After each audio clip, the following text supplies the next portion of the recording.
King మన నాగార్జున గారు దీంట్లో యాంటీ క్యారెక్టర్ విలన్గా చేస్తున్నారు. ఆ సబ్జెక్ట్ విని వెంటనే నేను వచ్చి ఆ క్యారెక్టర్ సైమన్ అది నేనే చేయాలన్న ఆశ. అంత నాకు ఎప్పుడూ విలన్ చేయాలంటే చాలా ఇష్టం. విలన్ కదా బేసిక్గా. ఆ క్యారెక్టర్ ఎవరు చేస్తారంటే అది అది అది చాలా స్టైలిష్గా ఉండాలి అండ్ ఫెంటాస్టిక్ క్యారెక్టర్.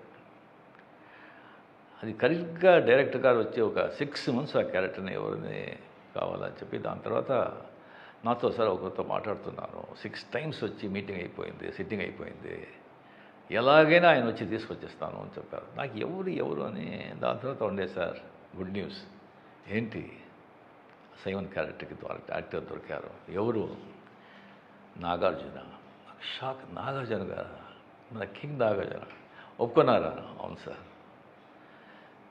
నాకు వచ్చి డెఫినెట్గా డబ్బు ఇచ్చి ఆయన వచ్చి ఏమైనా యాక్టింగ్ చేస్తారని నేను లేదు. కోట్యాధీశ్వరుడు డబ్బు కోసం ఆయన యాక్ట్ చేయడు. ఎందుకు అవసరమే లేదు.